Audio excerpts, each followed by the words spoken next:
and the unfurling of the tricolor, President Dr. Rajendra Prasad inaugurated the self-made Constitution of Independent India, witnessing the beginning of a new era where prominent figures like C. Rajgopalachari, Jawaharlal Nehru, Sardar Patel, who had seen the dawn of the independence just 3 years earlier. The nation, having achieved freedom, introduced its constitution, presenting itself to the world. However, the path was not easy. Delving into history reveals that the struggle for independence along with the framing of the constitution and rights posed formidable challenges. The opportunity arose during the First World War when a golden chance was offered through a plea for help from Britain. Indians eagerly accepted, hoping to gain freedom from the British rule. Once again, the British altered their stance, bringing the Government of India Act 1919, which led to a dual governance system in some major provinces. Subjects like health, education, and agriculture were handed over to a group of Indian ministers, while the areas of military, defense, and foreign affairs remained under the Viceroy's authority. Indians were assured that the effects of this act would be assessed in the future. This move by the British led to the formation of the Simon Commission, which entered India in 1928. The Simon Commission reviewed constitutional reforms in a dramatic fashion and prepared its report. However, the time had changed and Indians were no longer swayed by the British maneuvers, as the demand for their own constitution and rights gradually took root. After the Simon Commission's report, nationwide protest erupted, prompting the British government to organize the Round Table Conference to find a peaceful solution. However, this attempt failed as not all leaders from various sections of society participated. Nevertheless, as the British government continued its efforts to suppress the intentions of Indians, the courageous sons of the country had already prepared the groundwork for their constitution. In 1928, Motilal Nehru and 8 other Congress leaders drafted the constitution, the foundation of which was laid in the Karachi session of the Indian National Congress in 1921. Thus, the outline of the Constitution of Independent India began to take shape. The wheels of time kept turning, and then came the Government of India Act 1935, often referred to as the structural base of our Constitution. In other words, it became the foundation upon which the magnificent structure of the existing Constitution was built. The Act of 1935 brought independence to India, but with the advent of the independence, differences between the Muslim League and the Congress deepened, and even basic issues could not be resolved through negotiations. Although these disputes continued, Indian leaders were steadfast in pursuing their goals. During the Second World War in 1945, an agreement was reached among all parties to prepare a draft constitution. The draft included universal adult franchise, freedom and equality, along with special attention to safeguarding the rights of minorities. Simultaneously, the Quit India movement and the need for the Indian National Army shattered the dream of British rule in India forever.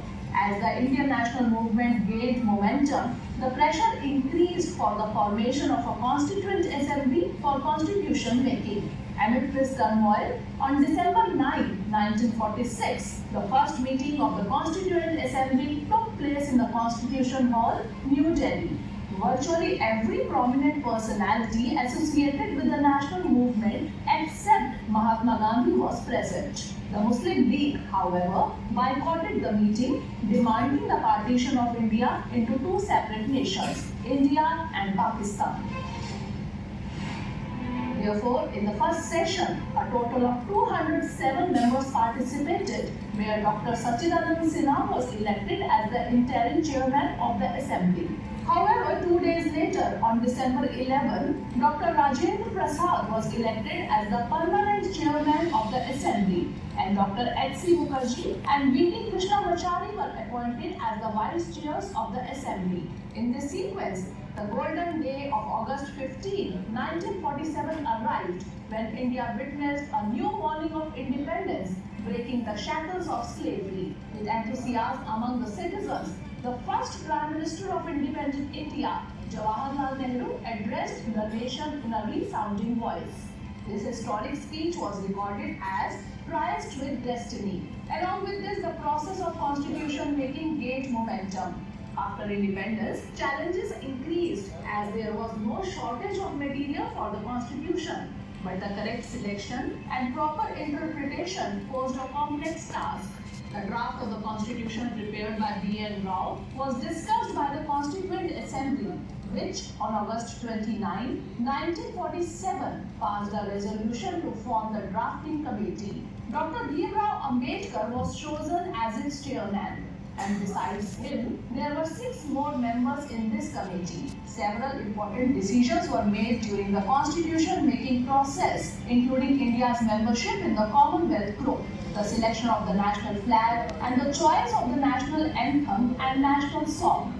Interestingly, the preamble, which is the introductory statement of the Constitution, was the last to be passed. If the Constitution is a political and constitutional document, the preamble provides a philosophical perspective to this document. Under the leadership of Dr. Bhimrao Ambedkar, the framers of the Constitution studied the constitutions of 60 countries and presented the final draft of the Constitution on November 4, 1948.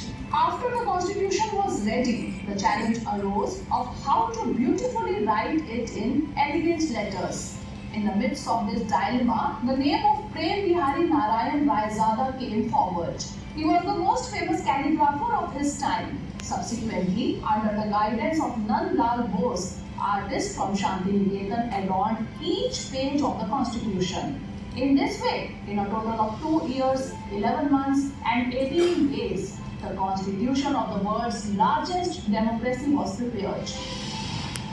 Officially on November 26, 1949, the Constitution was passed with 284 members, including 15 women, from the Constituent Assembly signing it. The decision was made to implement the Constitution on January 26, as on January 26, 1930, the proposal for complete independence was put forward during the Indian National Congress Lahore session. In history, this is also known as the First Republic Day.